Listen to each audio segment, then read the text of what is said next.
여러분 혹시 지금 이 순간 냉장고 안에 단호박이 있으신가요? 주황빛 껍질의 묵직한 무게감, 마트 한켠에서 늘 우리를 반겨주는 그 단호박 말씀입니다. 오늘 이 영상을 끝까지 보시면 우리가 흔히 알고 있는 단호박에 대해 완전히 새로운 눈이 열리실 거예요. 충북 충주에서 30년 넘게 과수원을 운영하시는 김순자 어르신, 올해 69이세요. 지난 몇 달 전 저희 채널 댓글에 이런 사연을 남겨주셨습니다. 사과 과수원 일을 오랫동안 하셨는데 65이 넘어서부터 무릎이 시리고 저리기 시작하셨대요. 그리고 지난 봄 건강검진에서 공복혈당이 108이 나왔습니다. 병원에서 당뇨 전 단계니까 식습관을 바꿔야 한다는 말을 들으신 거예요. 그때부터 뭘 먹어야 할지 정말 막막하셨다고 합니다. 주변에서는 단호박이 좋다, 단호박을 먹으라고 했는데 정작 어떻게 먹어야 효과가 있는지는 아무도 구체적으로 알려주지 않더라고요. 그냥 쪄서 먹으면 되는 건지, 껍질은 어쩌는 건지, 다른 음식이랑 같이 먹는 건 좋은지 나쁜지 이런 것들이 다 궁금하셨던 거예요. 아마 여러분 중에도 비슷한 고민하고 계신 분들 많으실 것 같습니다. 우리 세대, 이제 혈당이 걱정되고 관절이 걱정되고 눈이 침침해지는 분들이 많아지셨잖아요. 단호박이 좋다는 건 알겠는데 정확히 어떻게 먹어야 우리 몸에 제대로 흡수되는지가 핵심입니다. 그래서 오늘 제가 이 영상을 준비했습니다. 단호박과 함께 먹으면 보약이 되는 음식들, 그 기준이 무엇인지, 그리고 어떤 방식으로 먹을 때 효능이 극대화되는지까지 하나하나 차근차근 알려드리겠습니다. 그런데 시작 전에 여러분께 한 가지 먼저 여쭤보고 싶어요. 여러분은 단호박을 드실 때 껍질을 드시나요? 아니면 껍질을 깎아내고 드시나요? 이 작은 차이가 실제로는 엄청난 차이를 만들어낸다는 것, 오늘 영상 끝까지 보시면 깜짝 놀라실 거예요. 껍질 안에 뭐가 들어있는지 곧 알려드리겠습니다. 자, 그럼 오늘의 핵심으로 바로 들어가겠습니다. 단호박과 함께 먹으면 보약이 되는 음식들, 제가 3가지 기준으로 엄선해 드리겠습니다. 첫 번째 기준, 단호박이 부족한 영양소를 채워주는가? 두 번째 기준, 단호박의 핵심 성분 흡수율을 높여주는가? 세 번째 기준, 우리처럼 60대 이후에 가장 걱정되는 혈당, 혈압, 눈 건강, 치매 예방에 실질적인 시너지가 있는가? 이 3가지를 모두 충족하는 음식들만 골랐습니다. 그리고 마지막에는 단호박이 오히려 독이 될 수 있는 상황도 솔직하게 알려드릴 거예요. 좋은 음식도 잘못 먹으면 해가 된다는 것 오늘 꼭 기억하고 가세요. 그러면 먼저 단호박이 왜 이렇게 특별한지부터 짚어드려야 할 것 같아요. 우리가 단호박을 먹기 시작한 건 사실 그리 오래되지 않았습니다. 단호박이 우리나라에 들어온 것은 일제강점기 때 일본을 통해서였고 본격적으로 우리 밥상에 자리 잡은 건 1980년대부터라고 해요. 원산지는 중앙아메리카 쪽인데 일본에서 개량한 품종이 들어와 밤호박이라는 이름으로도 불렸습니다. 익힌 맛이 군밤과 비슷하다고 해서요. 우리가 단호박을 어떻게 먹어왔는지 한번 떠올려 보세요. 죽, 찜, 수프, 구이. 다양한 방식으로 먹어왔지만 그 놀라운 영양 성분은 잘 모르고 드신 경우가 많았을 거예요. 그럼 단호박의 주요 영양 성분부터 보겠습니다. 단호박은 열량이 100g당 65kcal 밖에 되지 않습니다. 같은 무게의 고구마가 128kcal인 것과 비교하면 절반 수준이에요. 그런데 단맛은 비슷하게 납니다. 이게 단호박의 첫 번째 장점이에요. 그렇다면 혈당은 어떨까요? 여기서 중요한 개념 하나를 말씀드려야 해요. 혈당 부하지수, 약자로 GL이라고 하는 건데요. 이게 무슨 말이냐면 음식을 실제로 한번 먹을 때 그 안에 탄수화물이 얼마나 혈당을 높이는지를 나타낸 숫자입니다. 단순히 혈당 지수만 보는 것보다 실제 먹는 양을 반영하기 때문에 더 정확한 지표예요. 농촌진흥청과 경희대학교가 공동 발표한 한국인 다소비 탄수화물 식품 혈당 지수와 혈당 부하 지수 자료에 따르면 단호박의 혈당 부하 지수는 6.6으로 나왔습니다. 반면 쪄서 먹은 고구마의 혈당 부하 지수는 15.5였어요. 같은 단맛인데도 혈당에 미치는 영향이 2배 이상 차이가 나는 겁니다. 이게 왜 중요하냐면요. 식사 후 혈당이 급격히 오르는 혈당 스파이크라는 현상이 반복되면 혈관이 서서히 손상되고 이게 쌓이면 당뇨와 심혈관 질환으로 이어집니다. 우리 모두 이 혈당 스파이크를 줄이는 것이 정말 중요해요. 단호박은 또한 칼륨이 풍부합니다. 100g당 칼륨 하루 권장량의 12%를 채울 수 있어요. 서울대 분당병원 영양팀 자료에 따르면 칼륨이 풍부한 식품을 꾸준히 섭취하면 체내 나트륨 배출이 원활해지고 혈압 관리에 도움이 됩니다. 짠 음식을 좋아하시는 우리 세대에게는 특히 중요한 부분입니다. 그리고 단호박에서 가장 주목해야 할 성분은 베타카로틴입니다. 단호박 100g에는 베타카로틴이 약 4.0마이크로그램이 들어있어요. 이게 얼마나 많은 양이냐면 당근과 거의 맞먹는 수준입니다. 일반 호박에 비해서도 훨씬 더 많이 들어있고요. 단호박의 그 선명하고 짙은 노란 주황색이 바로 이 베타카로틴의 색깔입니다. 이 베타카로틴이 우리 몸에 들어오면 비타민 A로 바뀌어 여러 역할을 합니다. 눈의 망막에 있는 시세포를 보호하고 폐와 기관지 점막을 촉촉하게 유지해서 감기와 호흡기 질환을 예방하고 강력한 항산화 물질로 세포 노화를 늦춥니다. 국립암정보센터에서도 베타카로틴이 폐 건강 유지에 도움이 되는 영양소라고 발표한 바 있어요. 그런데 이 베타카로틴에는 결정적인 약점이 하나 있어요. 지용성 비타민이라는 겁니다. 지용성이라는 말은 기름에 녹아야만 몸이 흡수할 수 있다는 뜻이에요. 물에 녹는 수용성 비타민과는 달리 기름 없이 드시면 대부분 그냥 몸 밖으로 빠져나가 버립니다.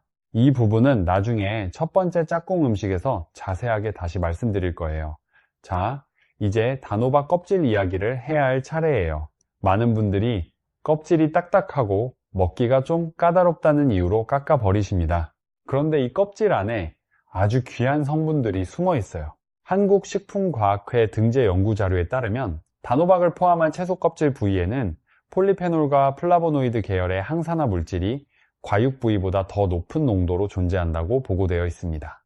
이 항산화 물질들은 우리 세포를 손상시키는 활성산소를 잡아내고 면역세포를 튼튼하게 하며 만성염증을 줄이는 데 도움을 줍니다. 또 단호박 껍질에는 펙틴이라는 수용성 식이섬유가 풍부합니다. 이 펙틴은 몸 안에 들어오면 물을 만나 끈적한 젤처럼 변하는데요. 이렇게 되면 두 가지 좋은 일이 생깁니다. 첫째는 포만감을 오래 유지시켜줘서 과식을 막아줍니다. 둘째는 음식이 소화되는 속도를 늦춰서 혈당이 급격히 오르는 혈당 스파이크를 막아줍니다. 게다가 칼로리는 거의 없으니 다이어트에도 딱 좋지요. 단호박의 식이섬유는 수용성과 불용성 두 종류가 함께 들어있어요. 수용성 식이섬유는 혈당과 콜레스테롤을 조절하고 불용성 식이섬유는 장운동을 활성화해서 변비를 예방합니다. 우리 세대에 변비로 고생하시는 분들 많으시잖아요.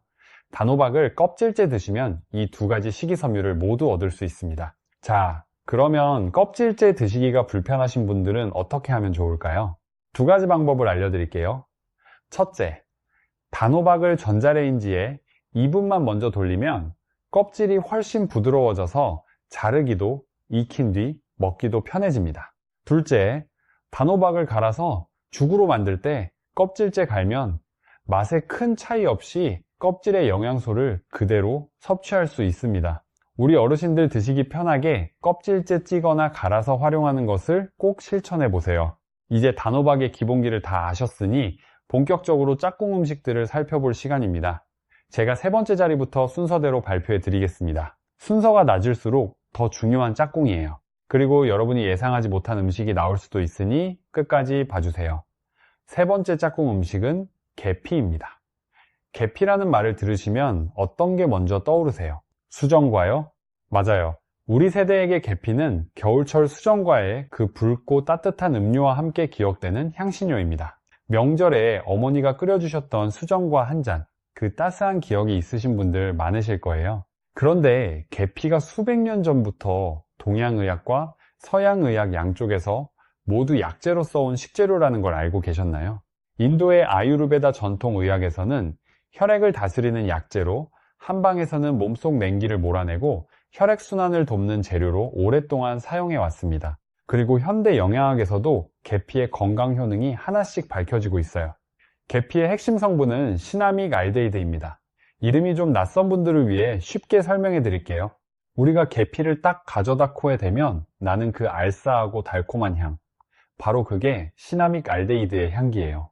이 성분이 실제로 혈당 조절에 도움이 된다고 알려져 있어요. 어떻게 도움이 되냐고요? 아주 쉽게 설명해 드릴게요. 우리가 밥을 먹으면 탄수화물이 포도당으로 분해되고 이 포도당이 혈액 속으로 들어갑니다. 이때 인슐린이라는 호르몬이 세포의 문을 열어서 혈액 속 포도당을 세포 안으로 들여보내야 해요. 그래야 혈당이 내려갑니다. 그런데 60대 이후 우리 몸에 자주 생기는 문제가 있어요. 인슐린은 분비되는데 세포가 인슐린에 잘 반응하지 않는 상태가 되는 겁니다. 이걸 인슐린 저항성이라고 해요. 문 여는 열쇠가 있는데 자물쇠가 녹슬어서 잘 안 열리는 상태라고 생각하시면 됩니다. 인슐린 저항성이 높아지면 혈당이 계속 높게 유지되고 당뇨로 가는 길이 열립니다. 계피의 시나믹 알데히드 성분은 바로 이 인슐린 저항성을 개선하는 데 도움이 됩니다. 녹슨 자물쇠에 기름칠을 해주는 역할인 거예요. 세포가 인슐린에 더 잘 반응하게 도와주니까요. 이와 관련해 흥미로운 실험이 있어요. 두 그룹이 같은 시리얼을 아침 식사로 먹었습니다. 한 그룹은 일반 시리얼만, 다른 그룹은 계피가루를 반 스푼 뿌린 시리얼을 먹었어요. 식사 2시간 뒤 혈당을 측정해 보니 계피를 먹지 않은 그룹은 혈당이 190까지 치솟다가 급격히 떨어지는 혈당 스파이크가 나타났습니다. 반면 계피를 뿌린 그룹은 혈당 수치가 평균 25%가 낮게 유지됐어요. 25%가 작은 숫자 같아 보이지만 혈관 건강에 장기적인 차이를 만드는 아주 중요한 수치입니다. 그뿐만 아니에요. 계피 속 시나믹 알데히드는 혈관 속에 쌓이는 만성 염증 물질을 줄이는 역할도 합니다. 혈관 염증이 반복되면 혈관 벽이 두꺼워지고 딱딱해지면서 혈액 흐름이 나빠져요. 이게 심혈관 질환과 뇌혈관 질환으로 이어지는 경로입니다. 또 계피에는 뇌 건강에도 주목할 만한 효능이 있어요. 연구에 따르면 계피의 성분이 뇌 속에 쌓이는 타우 단백질 이상 형성을 억제하는 데 도움이 될 수 있다고 보고되어 있습니다. 타우 단백질은 알츠하이머 치매와 관련이 있는 단백질이에요. 아직 연구 초기 단계이긴 하지만 치매를 걱정하시는 우리 세대에게는 매우 반가운 방향의 연구입니다. 자, 그러면 계피를 얼마나 어떻게 드셔야 할까요? 계피에는 쿠마린이라는 성분이 들어있는데 이게 과다 섭취되면 간에 부담을 줄 수 있습니다. 마트에서 가장 흔히 구할 수 있는 베트남산이나 중국산 계피는 하루 3g 이하로 드시는 것이 안전합니다. 시나몬 스틱 1개를 갈면 서너 그램 정도가 나오니 하루 스틱 하나 분량이 적절한 상한선이에요. 가장 쉽게 드시는 방법은 단호박을 쪄낸 다음 위에 계피가루를 살짝 뿌리는 거예요. 계피의 알싸함과 단호박의 달달함이 정말 잘 어울립니다. 커피나 따뜻한 음료에 한 꼬집씩 넣어 드시는 방법도 좋아요. 전북 전주에서 오랫동안 교편을 잡으셨다가 은퇴하신 박정식 선생님, 올해 72살이세요. 당뇨 전 단계 진단을 받으신 뒤로 식단 조절을 시작하셨는데 매일 아침 단호박 한 조각에 계피가루를 뿌려 드시기 시작하셨어요. 3달이 지나 검진을 받으니 공복 혈당이 10포인트 이상 내려갔다는 결과를 보셨어요. 물론 식단 전체를 조절하신 덕분이기도 하겠지만 선생님은 단호박 계피 조합이 아침 혈당 안정에 많은 도움이 됐다고 하셨습니다. 3번째, 짝꿍 음식 계피 기억하셨나요? 혈당 관리가 걱정되시는 분들께 단호박과 계피의 조합을 꼭 권해드립니다. 자, 이제 2번째 짝꿍 음식으로 넘어가겠습니다. 2번째는 달걀입니다. 달걀 저희 세대에는 참 귀한 음식이었죠. 어릴 때 생일날 삶은 달걀 1개가 선물이었던 시절이 있었잖아요. 지금은 냉장고에 항상 한 판씩 들어있는 일상적인 식품이 되었지만 그 영양 가치는 결코 작아지지 않았습니다. 세계보건기구 WHO에서는 달걀 단백질을 인체에 필요한 필수 아미노산 구성과 가장 유사한 완전 단백질로 분류하고 있어요. 다른 식품의 단백질 품질을 평가할 때 달걀의 단백질을 기준점으로 삼을 만큼 그 질이 뛰어납니다. 그러면 달걀이 왜 단호박과 함께 먹으면 보약이 되는지 3가지 이유로 설명해 드릴게요. 첫 번째 이유는 단호박의 부족한 단백질을 달걀이 채워주기 때문입니다. 단호박은 탄수화물과 식이섬유, 비타민이 풍부하지만 단백질은 적어요. 60대 이후 우리 몸에서 가장 빠르게 줄어드는 것 중 하나가 근육입니다. 근육이 줄어들면 어떤 일이 생기냐면요. 당뇨 발병 위험이 높아집니다. 근육이 포도당을 소비하는 가장 큰 기관이기 때문에 근육이 줄면 혈액 속 당분이 처리되지 못하고 쌓이기 시작하는 거예요.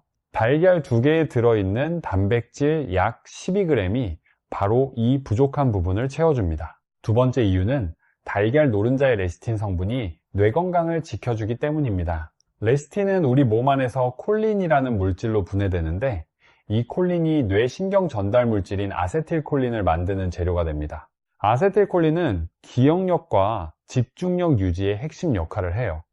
치매 환자분들의 뇌를 보면 아세틸콜린 수치가 낮은 경우가 많습니다. 달걀 노른자를 꾸준히 드시면 이 아세틸콜린 공급을 돕고 뇌를 활기차게 유지하는 데 도움이 됩니다. 세 번째 이유는 달걀 노른자에 들어있는 루테인과 지아잔틴 성분 때문입니다. 이 두 성분은 눈의 황반을 구성하는 핵심 물질이에요. 황반은 망막 중심부에 있는 작은 부위인데 선명한 시력을 유지하는 데 가장 중요한 곳입니다. 황반이 손상되면 시야가 흐려지고 실명까지 이를 수 있는 황반 변성이 생기는데 이게 65세 이상에서 실명을 일으키는 가장 흔한 원인 중 하나예요. 우리 모두 이 황반 변성 예방이 정말 중요해요. 루테인과 지아잔틴은 체내에서 자체 생성이 되지 않아 반드시 음식으로 섭취해야 합니다. 달걀 노른자에 이 두 성분이 풍부하게 들어있어요. 게다가 단호박의 베타카로틴은 망막의 시세포를 보호하고 안구 주변 혈류를 개선해 줍니다.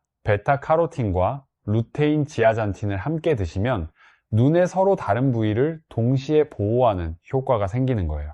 말 그대로 눈 건강 황금 조합입니다. 그런데 달걀 노른자 먹으면 콜레스테롤이 높아지지 않냐고 걱정하시는 분들 계시죠?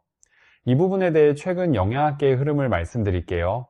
과거에는 달걀 노른자가 혈중 콜레스테롤을 높인다는 우려가 컸는데 최근 연구들에서는 음식으로 섭취하는 콜레스테롤이 혈중 콜레스테롤에 미치는 영향이 이전에 생각했던 것보다 개인차가 크다는 것이 밝혀졌습니다. 물론 이미 이상지질혈증 진단을 받으셨거나 심혈관 질환이 있으신 분들은 주치의와 반드시 상담하셔야 해요. 건강하신 분들은 하루 달걀 한두 개는 과도하게 걱정하지 않으셔도 됩니다. 경기도 수원에서 오랫동안 가족 식단을 챙겨오신 이현숙 어르신, 올해 65이세요. 식품 영양학을 공부하셨던 분인데 50대 중반부터 눈이 침침해지기 시작해서 안과를 자주 다니셨다고 해요. 그때부터 단호박과 달걀을 함께 드시는 식단을 시작하셨는데 1년이 지나니 안경도수 변화가 안정됐다는 이야기를 해주셨습니다. 물론 식이요법 혼자만으로 모든 것을 해결할 수는 없지만 꾸준한 눈 영양 섭취가 눈 건강 유지에 도움이 된다는 건 분명합니다. 단호박과 달걀을 함께 드시는 방법으로는 단호박 달걀찜이 가장 좋습니다. 단호박을 반으로 잘라 속을 파낸 다음 달걀물에 당근이나 청양고추 같은 색깔 채소를 섞어서 채우고 쪄내면 눈으로도 예쁘고 영양도 넘치는 한 끼 반찬이 됩니다. 이때 마지막에 참기름을 한 스푼 두르는 것 잊지 마세요. 베타카로틴과 루테인 흡수율이 함께 높아집니다. 두 번째, 짝꿍 음식 달걀. 충분히 이해하셨나요? 단백질, 레스틴, 루테인 이 세 가지로 단호박의 약점을 채우고 뇌와 눈까지 동시에 지키는 최고의 파트너입니다. 그런데 여기서 꼭 짚고 넘어가야 할 중요한 이야기가 있어요. 단호박이 오히려 독이 될 수 있는 상황입니다. 아마 놀라신 분들이 있으실 거예요. 건강에 좋다는 단호박이 독이 된다고요. 그런데 이게 사실이에요. 좋은 식품도 내 몸 상태에 맞지 않게 드시면 문제가 생깁니다. 대한당뇨병학회의 당뇨 환자식이 지침을 보면 단호박은 당질을 상당량 포함한 식품으로 분류됩니다. 채소 중에서도 당근, 연근, 도라지 등과 함께 혈당에 영향을 주는 식품으로 따로 관리해야 한다고 명시되어 있어요.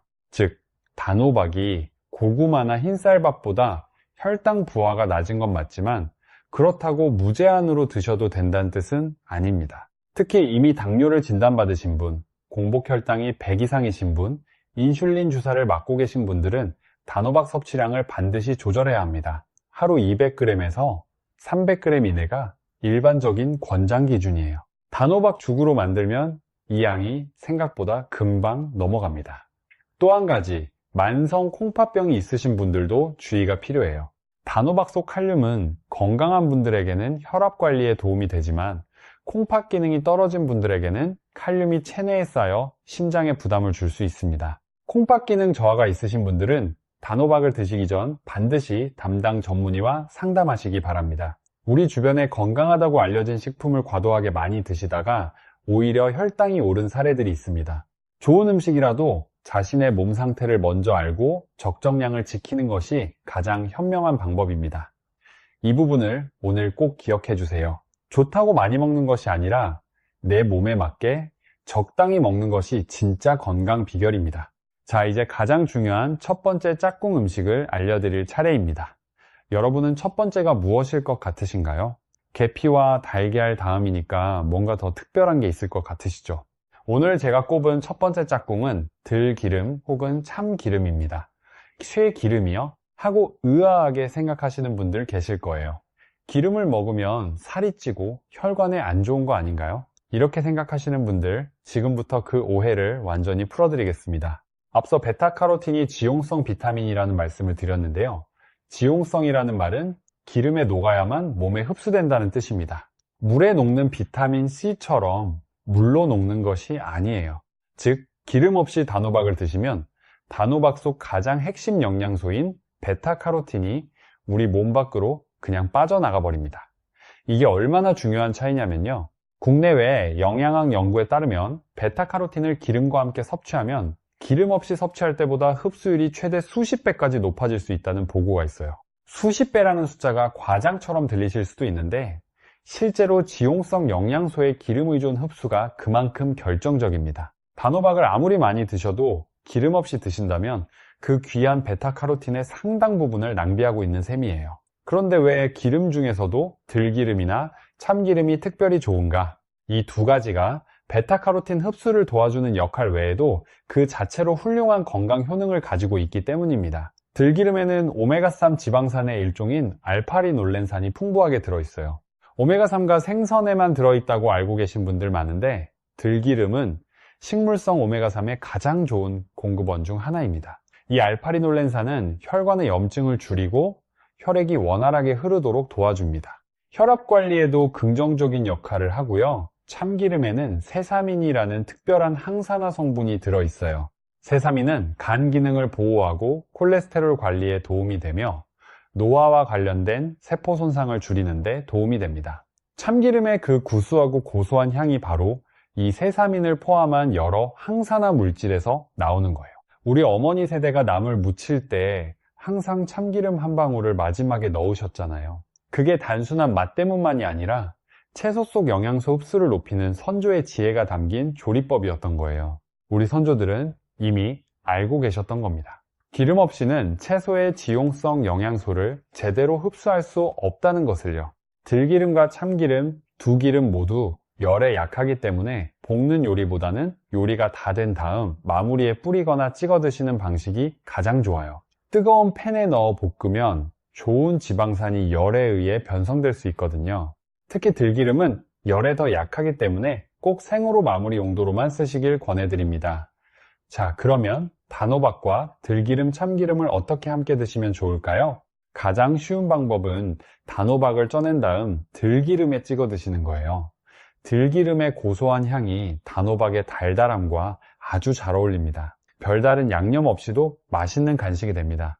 두 번째 방법은 단호박나물을 만들 때 마지막에 참기름을 둘러주는 거예요. 단호박을 얇게 썰어 쪄낸 다음 소금 약간과 참기름으로 무치면 반찬으로도 훌륭한 단호박나물이 됩니다. 세 번째, 단호박 된장국에 마지막에 참기름 한 스푼. 된장의 발효 성분과 단호박의 영양이 어우러지고 참기름이 베타카로틴 흡수를 높여줍니다. 한 그릇에 우리 전통 식사의 지혜가 다 들어있어요.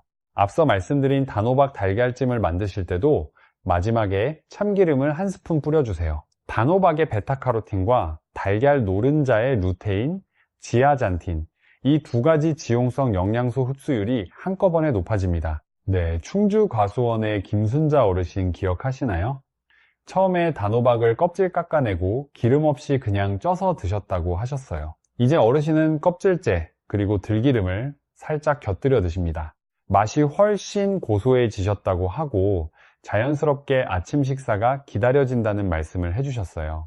변한 것은 단 두 가지예요. 껍질째 드신다는 것, 그리고 기름 한 스푼을 추가하신 것. 이 두 가지 변화로 단호박에서 얻는 영양이 완전히 달라졌습니다. 우리도 오늘부터 바로 실천해 보시겠어요? 자, 이제 오늘 영상을 마무리하겠습니다. 단호박과 함께 먹으면 보약이 되는 짝꿍 음식 3가지 다시 한번 정리해 드릴게요. 세 번째 자리, 계피입니다. 시나믹 알데히드 성분이 인슐린 저항성을 개선하고 식후 혈당을 25% 낮게 유지하는 데 도움을 줍니다. 단호박을 쪄서 그 위에 계피가루를 반 스푼 뿌려 드시면 됩니다. 하루 3g을 넘지 않도록 양을 조절하세요. 두 번째 자리, 달걀입니다. 세계보건기구가 완전 단백질로 분류한 달걀이 단호박에 부족한 단백질을 채워줍니다. 노른자의 레시틴이 아세틸콜린을 공급해 뇌 건강을 지키고 루테인과 지아잔틴이 황반 변성을 예방합니다. 단호박 달걀찜이나 단호박 죽에 달걀을 곁들이는 방식으로 드세요. 그리고 첫 번째 자리, 들기름 또는 참기름입니다. 단호박의 핵심 성분 베타카로틴은 반드시 기름과 함께 드셔야 제대로 흡수됩니다. 들기름의 오메가3 알파리놀렌산은 혈관 건강을 지키고 참기름의 항산화 물질 세사민은 간 기능과 노화 예방에 도움을 줍니다. 그리고 오늘 꼭 기억하셔야 할 주의사항, 단호박은 대한당뇨병학회에서 당질을 포함한 식품으로 분류하고 있습니다. 이미 당뇨 진단을 받으신 분, 공복 혈당이 높으신 분, 콩팥 기능이 약하신 분은 하루 300g을 넘지 않도록 양을 조절하시고 반드시 담당 전문의와 상의 후 드시기 바랍니다.